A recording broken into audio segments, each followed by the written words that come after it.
Fala filhotes, vocês estão vivos? No vídeo de agora nós vamos continuar falando de política monetarista da economia no pós-guerra, mais especificamente de Milton Friedman.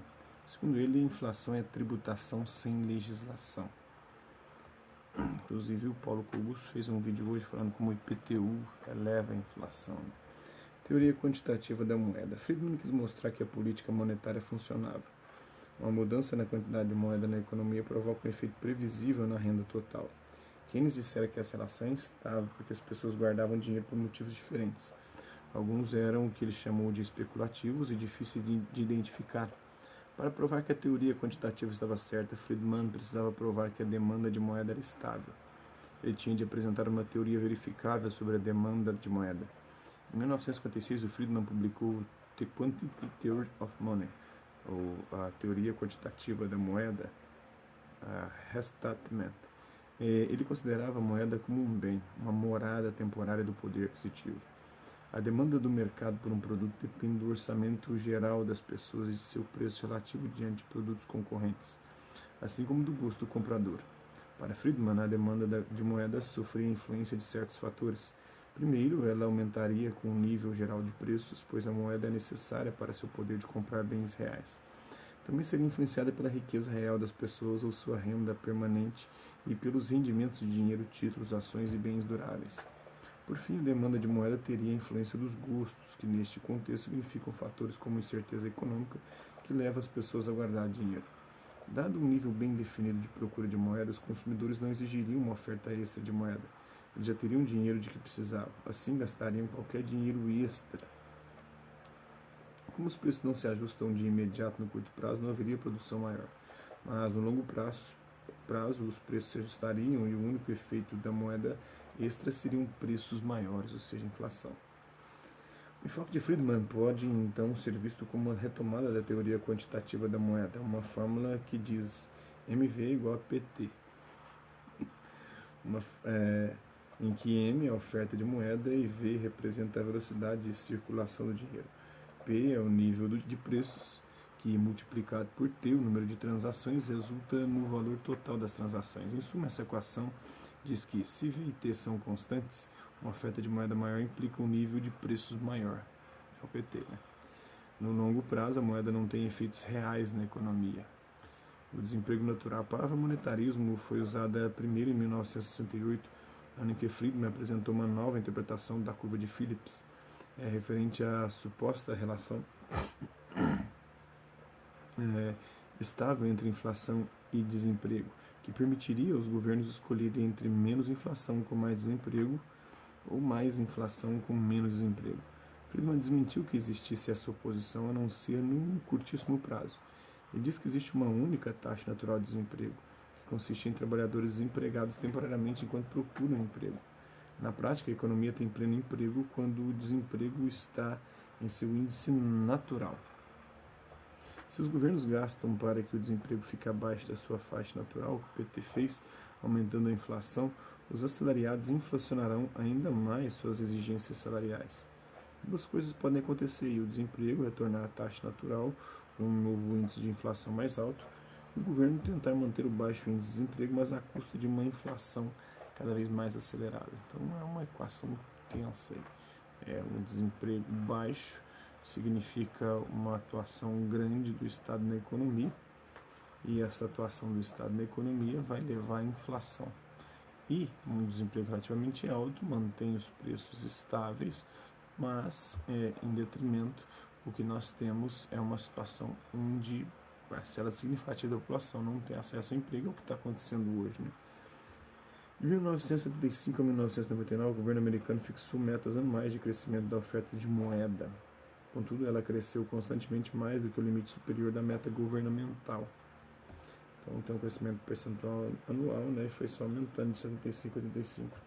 Houve crescimento real e uma meta superior e meta inferior, nunca batida. Né? Em 73, o Chile tornou-se o primeiro país a aplicar políticas monetaristas. Sob o regime do ditador Augusto Pinochet, foi realizado um programa radical de cortes e privatizações, o que foi chamado depois de neoliberalismo. A conclusão era clara: é fútil os governos tentarem estabilizar o emprego com política fiscal. O aumento da oferta de moeda também só acarreta preços mais altos.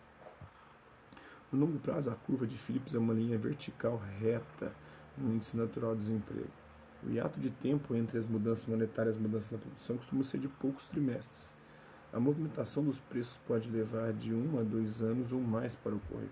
Esses hiatos são consideravelmente variáveis. Por isso, Friedman aconselhou os governos a não tentar usar a política monetária para manipular os mercados diretamente, pois é fácil interpretar errado o que acontece na economia. Eles deveriam seguir uma regra simples, garantir que a moeda tenha aumentos constantes de 2% a 5%, conforme a definição de moeda escolhida anuais. A nova escola de macroeconomia clássica, liderada pelos economistas americanos Robert Lucas e Thomas Sargent, apresentou uma revisão desse argumento baseado nas expectativas racionais da política econômica futura. O modelo de Friedman tratava as expectativas como se elas apenas se adaptassem a erros passados.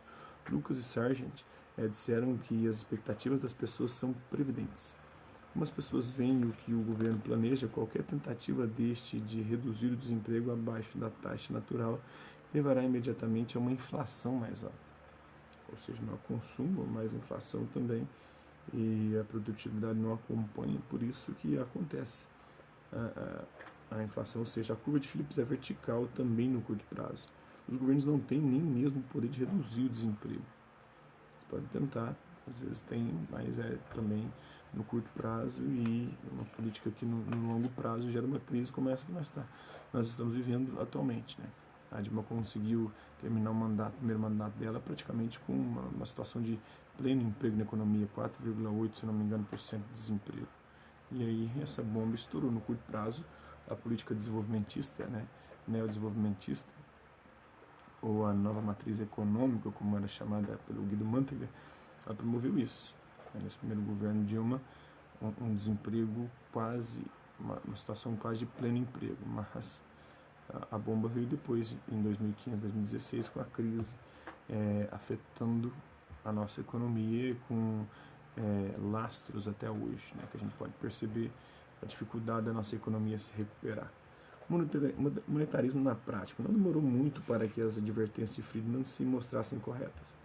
Nos anos 70, o suposto conflito da curva de Phillips caiu por terra, pois a inflação e o desemprego aumentaram juntos, fenômeno chamado de estagflação. Os governos passaram a instituir metas de crescimento da oferta de moeda no planejamento. A Alemanha, Japão, Estados Unidos, Reino Unido e Suíça adotaram metas monetárias nos anos 70. Todavia, viu-se que era difícil controlar o aumento monetário. O problema era que tipo de moeda visar.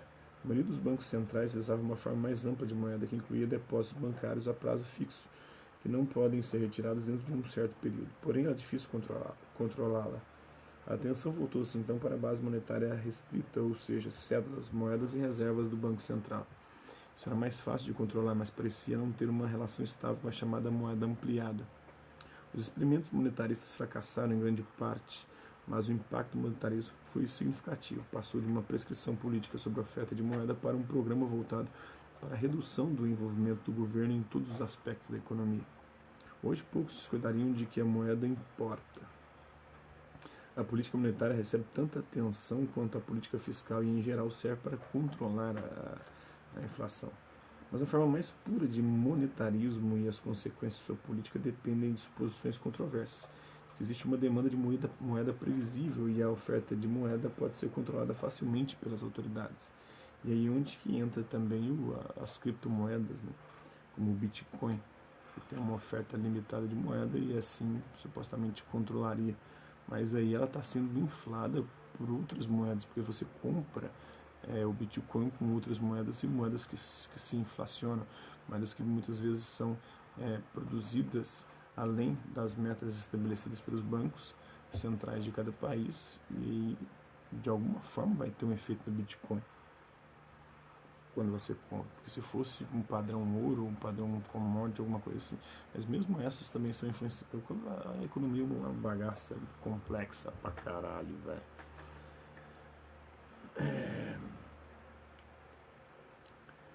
Nos anos 90, os países se afastaram das metas monetárias. Muitos começaram a usar a taxa de câmbio para controlar a inflação ou atrelar a política de taxa de juros à tendência da inflação. Foi o que nós fizemos, né, da taxa de juros. Sempre quando a inflação subia, nós aumentávamos também os juros para tentar controlar aí, o consumo, controlar também a própria moeda. Né? Ronald Reagan dos Estados Unidos e Margaret Thatcher da Grã-Bretanha eram aliados conservadores próximos. Ambos aplicaram políticas monetaristas rígidas durante sua gestão. E foi problemático também. Foi a salvação, a panaceia, como os liberais pregam por aí, não. Como eu disse, a economia é algo um tanto quanto complexo, é bem tenso.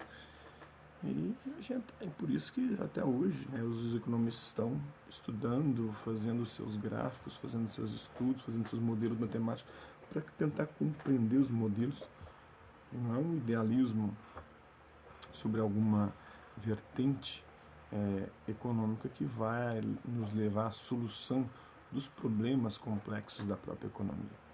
Os liberais têm muita coisa interessante, Milton Friedman tem, né? Eu sou política monetarista, a esquerda também tem alguns aspectos importantes, principalmente no sentido de denunciar os problemas da economia capitalista. A escola austríaca também com seu libertarianismo é muito interessante, né? Apesar de que muitas vezes idealiza até demais, muito mais do que a política monetarista de um Friedman, por exemplo. Então, é isso. Espero que vocês tenham gostado do vídeo. Quem curtiu, dá um like. Quem não curtiu, dá um dislike. Quem se interessar pelo conteúdo do canal, se inscrever, ativar o sininho e aguardar os próximos vídeos, as próximas notificações.